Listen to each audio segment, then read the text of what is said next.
Meanwhile, I was expecting when they were drowning Dandy Mott, the character that we're getting to, I thought that cop was gonna come out somehow and like free him. He didn't do anything besides, I guess, cover up a few things And behind he's the scenes rich. that we didn't see. Yeah, and he's. But let's get into Dandy Mott, who was the big bad of this season, sort of this in the league of. About halfway through, yeah. He was interesting for a while, but they ripped off a lot of like American Psycho for him. That there's a whole scene with him working out, which was like shot for shot remakes of American Psycho. Him bathing in blood, obviously, is like probably an Elizabeth Bathory reference. I'm sure that wasn't something else. Right. Oh, that was actually. It's a reference. Coven was more of a reference to Elizabeth Bathory, but yeah, he was. I liked him, but I think somebody had summed it up pretty well on IMDb that like with certain villains, like how can I say it?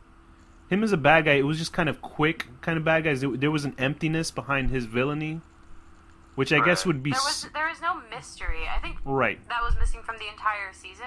Yeah. There was no real mystery because you were always in on it. You always knew exactly what was happening. Like at least in Coven, you were like, "Who's this group of people that's on him? Who blinded this girl? You know what's going on?" And this, it was all out there. A question of who's going to be the Supreme, which is interesting or not, but parts of it were better than this season.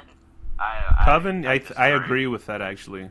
Well, Danny's a shithead. I fully disagree. Parts of it, not the whole thing necessarily, but I don't think this season was the worst. Best. Like, I could complain a lot about this season, but Coven was like literally just like I don't know. I guess it was going for exactly what it was, which was kind of like some witch version of the movie Clueless or something. What's weird is that the more and more these seasons are going on, I'm starting to find more to appreciate about season 1, which is weird because that was like the season I didn't like that at all. Yeah, me too, actually. Because if you keep thinking back to it, it's like, wow, there was actually scary horror shit in the first season. It's kind of actually scary. I think what it is, since they're going away from the more haunted house aspect, there's nothing really scary about it. Like, it's more about, like... It's all shock and awe this season.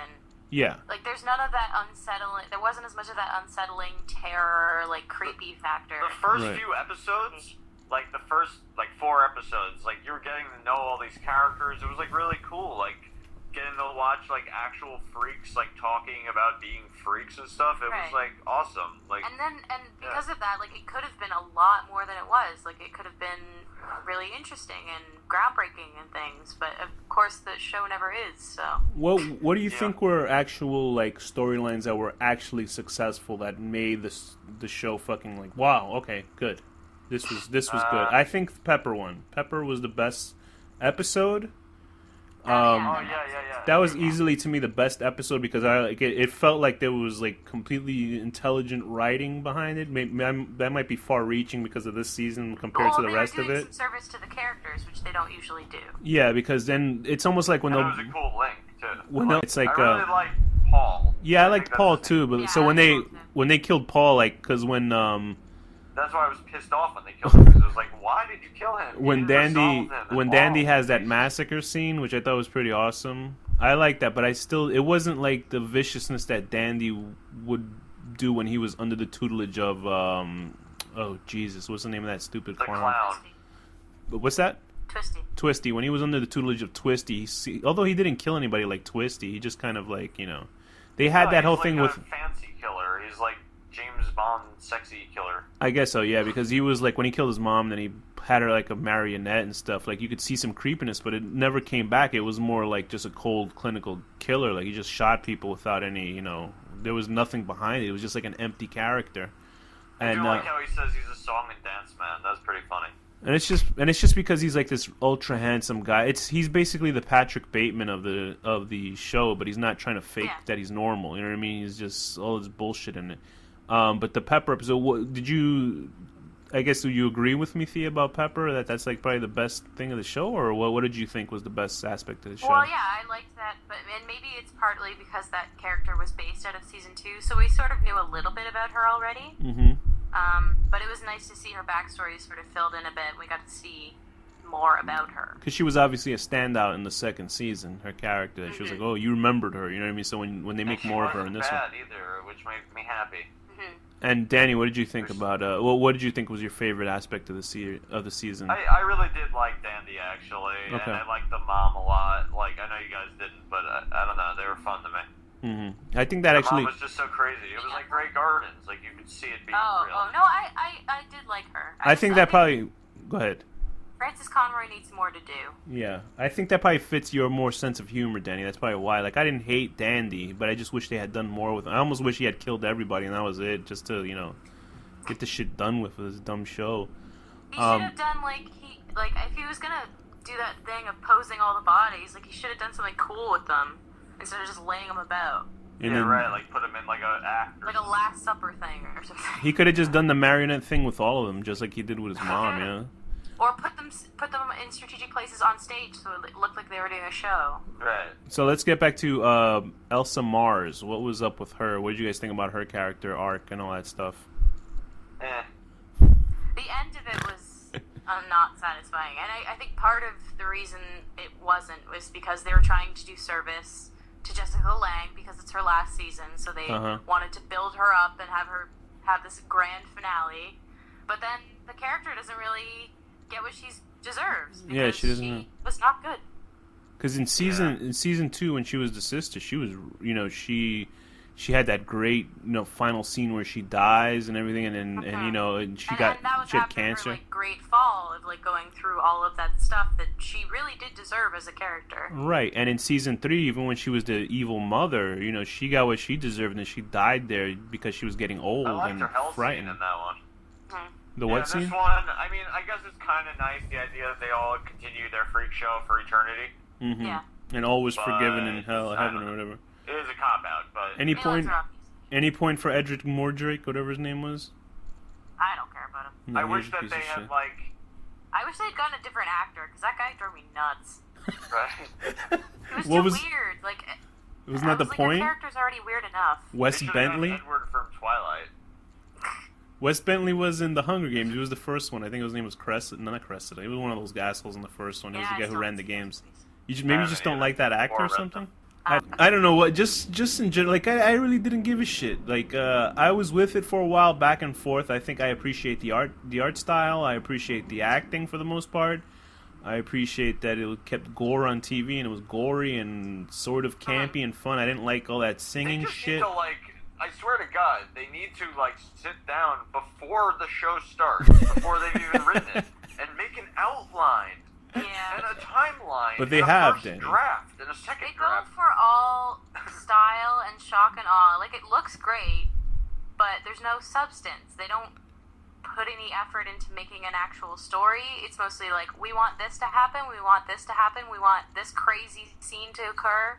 So how do we get to that point? How do we manipulate the story to make that happen? I feel like they must, like, they write, like, an episode or two, pitch the season, and then they just, like, start writing them, like, on the spot, like the way South Park writes each episode. They're like, oh, we want this crazy fucking thing to happen.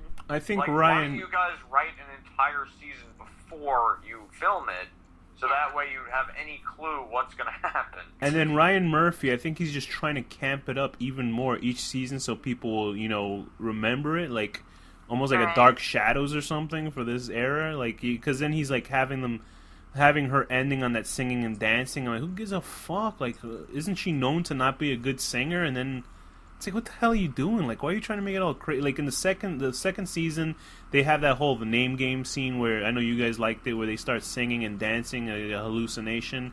Then the third season, the whole, like, it's all getting all campy and shit like that. And this one, they're just adding all this modern rock music to, which is fine, but not in the way that they did it. It is to an extent, but, like, it bugged me. Mm-hmm. They just did it too much. They didn't have to do it. They could have gone with, like, cool shit, like showing Paul the Freak, like, developing as a character and stuff like that, but they just decided not to, so whatever. No, let's do another musical number. Yeah, I think it was... Whatever, we're being Let's do a Nirvana cover. That's what I want to do. Yeah, I can bet that was...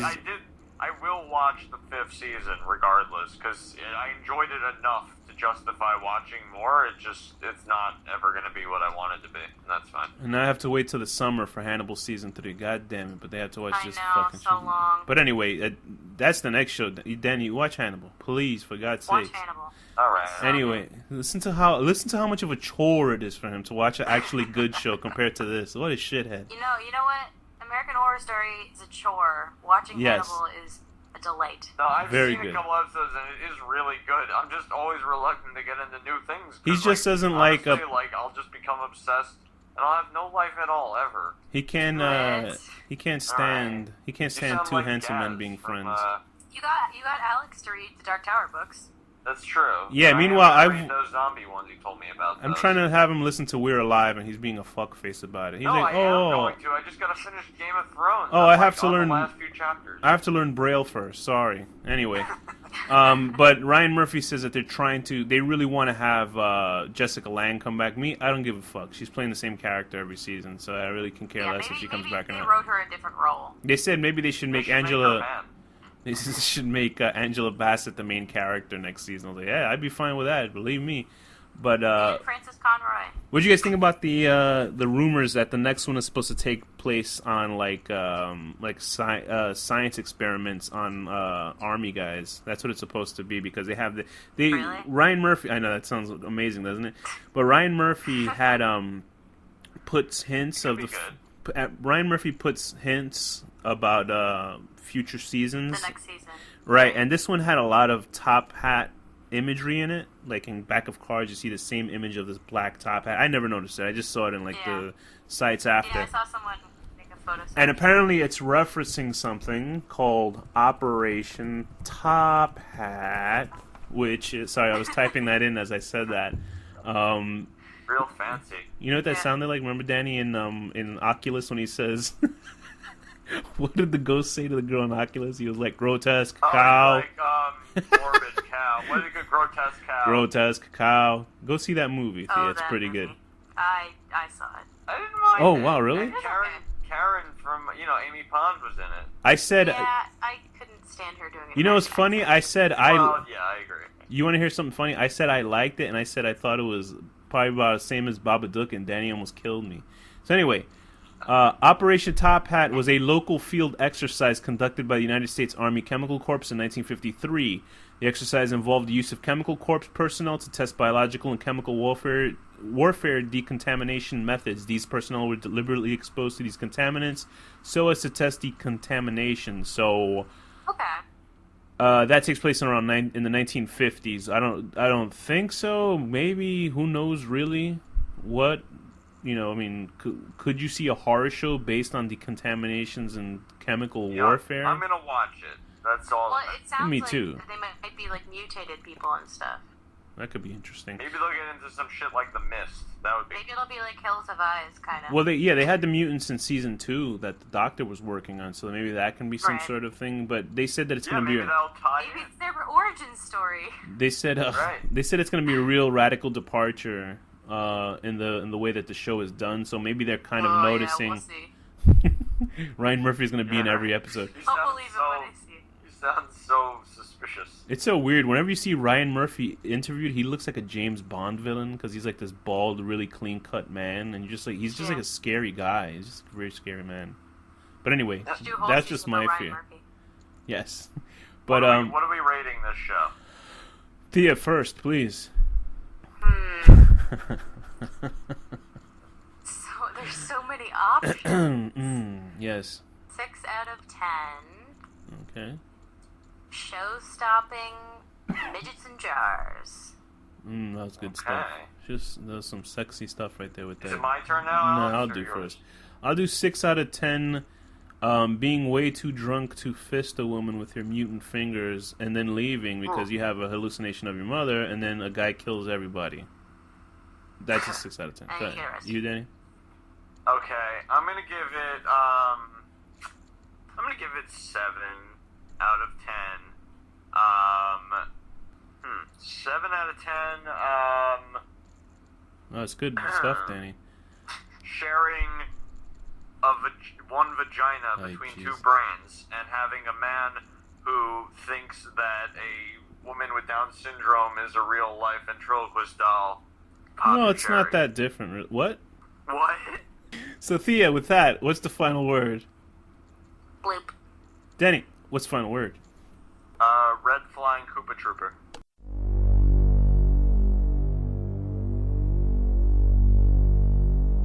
The horror deconstruction.